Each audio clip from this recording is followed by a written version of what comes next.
नागिन बहू। अनीता के बेटे रमेश ने सीमा नाम की एक अनाथ लड़की के साथ शादी की थी। सीमा जब से घर में आई थी तभी से अनीता को उसका व्यवहार कुछ अजीब सा लग रहा था।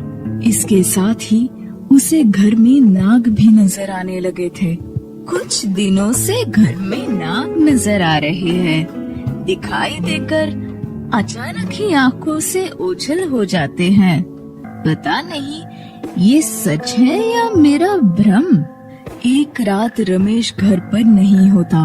आधी रात के समय अनीता पानी पीने के लिए उठती है तो हैरान रह जाती है।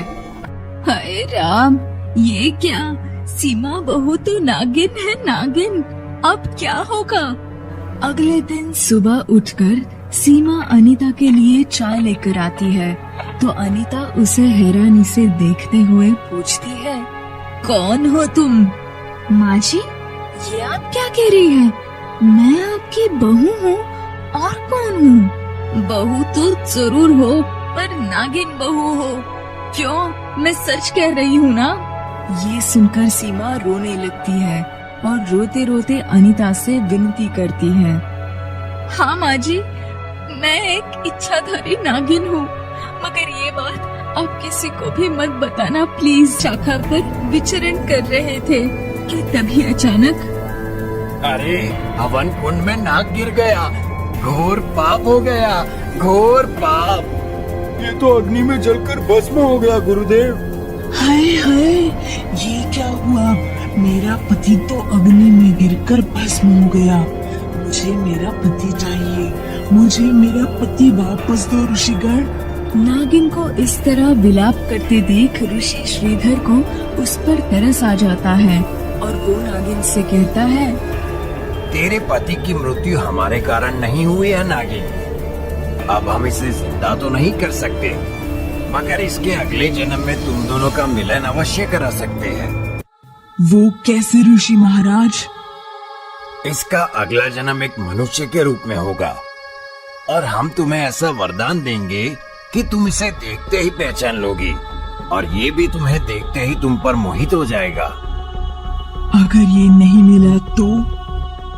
अवश्य मिलेगा। तुम इस स्थान पर इसकी प्रतीक्षा करना, एक दिन ये जरूर यहाँ आएगा। और मैंने इनका पूरे 25 साल तक इंतजार किया, तब ये मुझे मिले और फिर मैंने इनसे शादी कर ली। ये कहानी सुनकर अनीता कहती है, पर इस जन्म में तो मेरा बेटा नाग योनि से मुक्त हो चुका है, फिर इसका तुमसे क्या मेल? क्योंकि तुम तो एक इच्छाधारी नागिन हो। पर मैं अब भी इसी की पत्नी हूँ माँ जी। एक पतिव्रता पत्नी अपने पति को कैसे छोड़ सकते हैं? ये सुनकर अनीता सीमा से कहती है, ठीक है, तुम दोनों सुख से जियो, मैं तुम्हारे बारे में किसी को नहीं बताऊंगी। अनीता सीमा से ये कह तो देती है, मगर फिर अचानक उसके दिल में डर पैदा हो जाता है और वो सोचने लगती है, नागिन की बात का क्या भरोसा? पता नहीं मुझे झूठी कहानी सुनाकर मेरे बेटे को डसने के लिए आई हो, इसीलिए इसका कुछ न कुछ तो करना ही पड़ेगा। यही सोचकर अनीता एक बाबा के पास जाती है और उसे सीमा के बारे में सारा सच बताती है। बाबा इच्छाधारी नागिन के बारे में जानकर हैरान हो जाता है। क्या कहा? इच्छाधारी नागिन? तेरी बहू इच्छाधारी नागिन है तो चिंता मत कर। अगर वो नागिन हुई तो मैं उसे अपने पिटारे में बंद करके लेकर आऊंगा। आपकी बड़ी मेहरबानी होगी बाबा।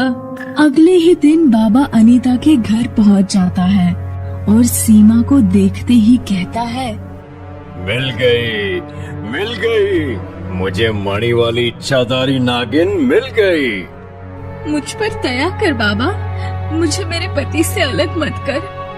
चुप कर नागिन, अब तो तू मेरे चरणों में गिरेगी और मुझे मणि देगी, मणि।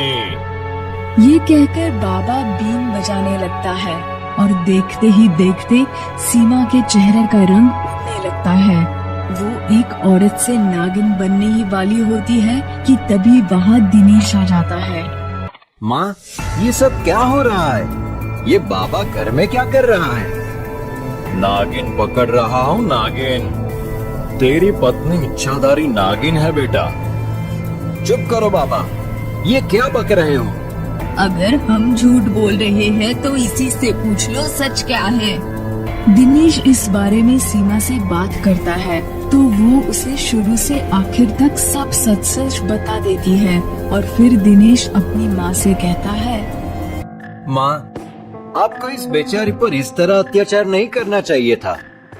जो पूरे 20 साल से तेरे बेटे के लिए तड़पती रही हो, वो भला उसकी जान कैसे ले सकती है?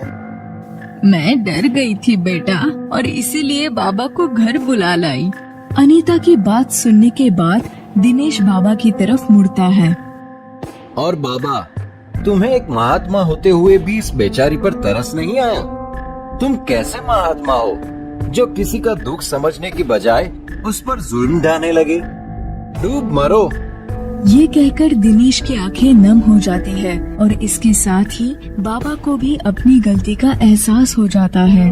वो सीमा से माफी मांगते हुए कहता है, मुझे माफ करना बेटे, मैं मणि के लालच में अंधा हो गया था।